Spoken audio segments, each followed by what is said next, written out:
tracción.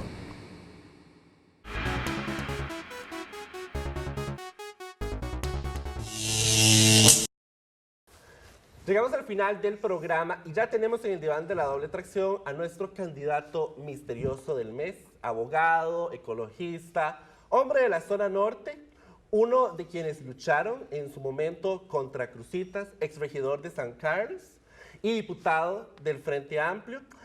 Algunas palabras de él: es una ventaja no salir pringado de cemento, ser reciente, me comprometo a reconocer el matrimonio igualitario. En referencia a don Antonio Álvarez, yo creo que es un cínico radical con todas las bananeras que tiene. Si todavía no lo conoce y no tiene idea qué es, no es José María Villalta. Porque, para comenzar, hay una pequeña gran diferencia en la zona norte. Edgardo Araya, bienvenido a la doble tracción. ¿Cómo está? Hola, hola, ¿qué tal? Mucho gusto, un placer estar aquí, muy contento de poder aquí compartir con ustedes y con la gente que nos Un está gusto viendo. tenerla aquí. En un diván que relaja un toque. Sí.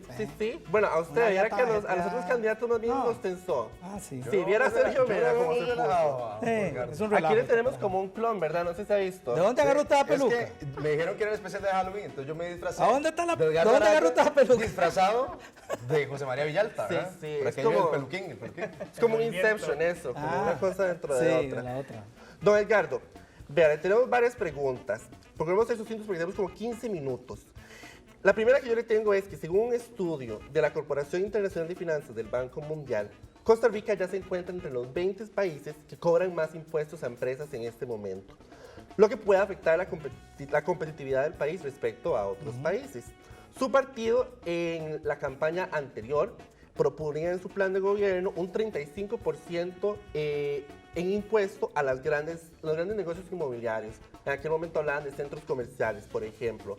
¿Eso se mantiene para esta campaña?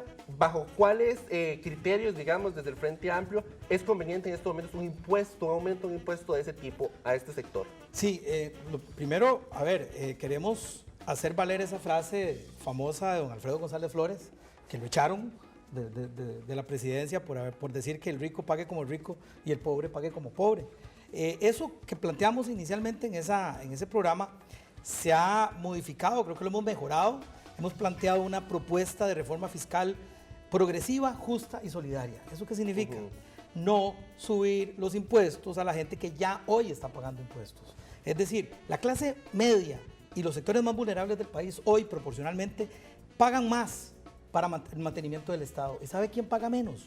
Esas grandes riquezas. Pero entonces Esas enormes sí riquezas. podríamos esperar un aumento en un impuesto a estos centros inmobiliarios. Lo que En aquel momento estaríamos ustedes hablan es- de apartamentos y condominios. No, por lo que ejemplo. estamos planteando es un aumento en los tramos más altos de la renta. Es decir, Ajá. entre más gane yo, proporcionalmente, en esa parte más, de esos tramos más altos de la renta, es que se pague más. Y hablando del tema de las cargas tributarias, verás que a mí es un tema que particularmente me interesa porque creo que a diferencia de otros candidatos que van a la presidencia en este periodo, usted como es actual diputado, creo que una de las ventajas que van a tener los costarricenses es revisar un poco temas de gestión legislativa, en los cuales pueden haber algunas afinidades, incluso puede ser que no.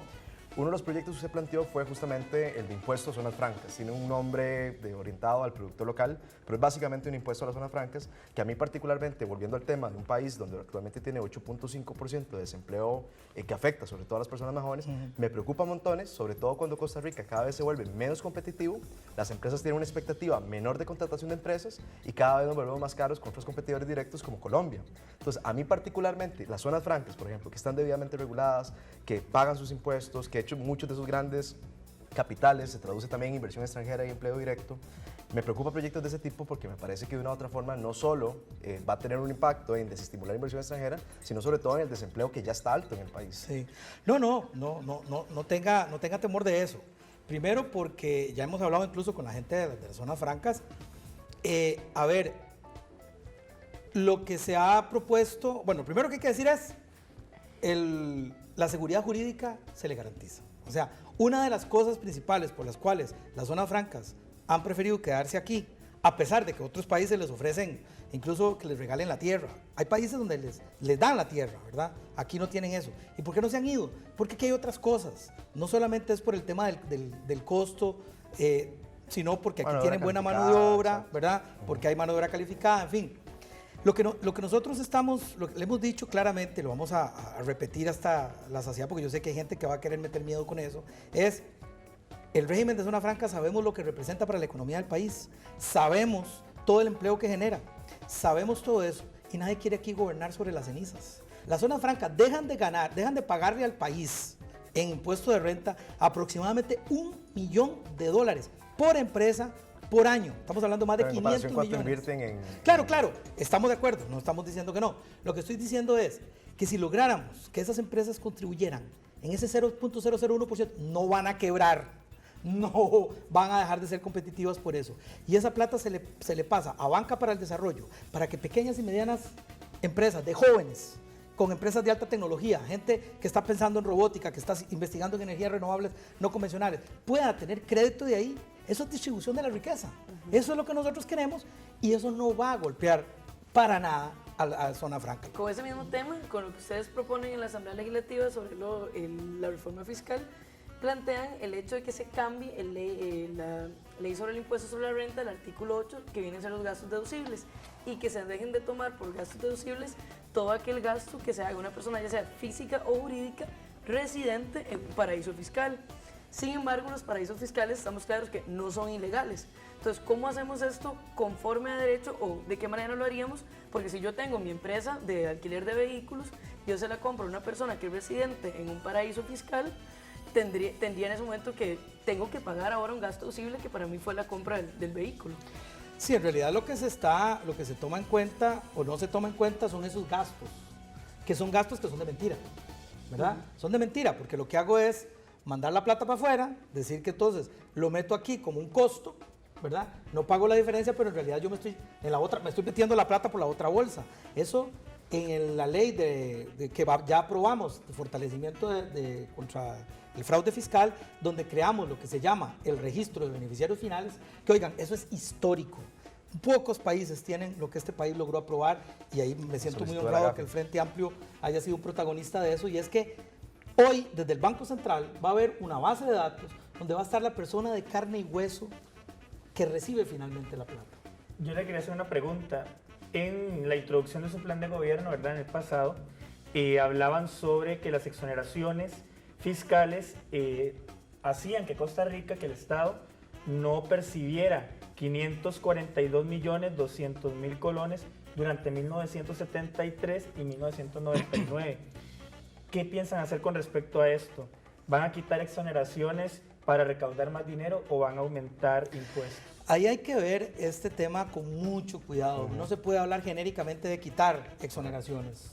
Habría que ver a quién tiene exoneraciones y quién puede soportar el retiro de una exoneración. Una exoneración está diseñada para alentar, para, digamos, estimular una determinada actividad. ¿Hay alguna propuesta en el plan de gobierno que, para aclarar, digamos, que estamos mencionando el anterior porque todavía no ha salido de ustedes, que concretamente ataca ciertas exoneraciones que ustedes han identificado que efectivamente, bueno, sería válido quitar esas exoneraciones y que permitirían pues hacer frente a un tema como el déficit? Lo que pasa es que por exoneraciones no vamos a resolver el tema del déficit. No, claro que no, pero además hay que revisarlas.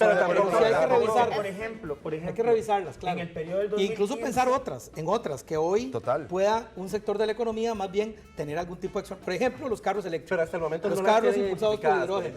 ¿verdad? Hay que más bien ir a eso. El maíz es un producto que es clave para la industria alimentaria. Es que eso es un tema también. O sea, yo entiendo que uno puede escuchar exoneraciones y se asusta. Yo no estoy muy de acuerdo con don Edgardo, porque algo que hay que tomar en cuenta es que hay muchas exoneraciones. Eso de la peluca te da un aire ahí de inteligencia. No, pero es que son yo lo preguntaba por lo siguiente, porque esa peluca te está en el periodo 2015-2016 se agregaron 13 nuevas y hay un total de 1.292. Sí, además otras que puede presentar, que puede hacer el Ejecutivo directamente, ¿verdad? Es decir, es un tema muy amplio. Pero y hay que meterse, claro, sí, hay algunas que hay que revisar. ¿Cómo cuál? Pero, o sea, en el plan de gobierno, ¿qué exoneraciones propone el Frente Amplio? Algunas exoneraciones que tengan que ver con incentivar el consumo de ciertos bienes, ¿verdad? Que en algún momento eran bienes que pudieron haberse considerado de importancia para estimular, pero que ya no. Pero a ver, el problema aquí es que el proyecto no plantea puntualmente, vamos a exonerar A, B, C, ¿verdad? Sino que se habla de la posibilidad de exoneraciones. Ahora, ¿cuáles exoneraciones se hacen y cuáles no? Eso hay que verlo punto por punto. punto por punto, porque si no podemos cometer la enorme injusticia de, por ejemplo, exoneraciones a la Cruz Roja. Por supuesto que no. ¿Cómo vamos a quitar exoneraciones Bueno, a la ahora Cruz pienso Roja?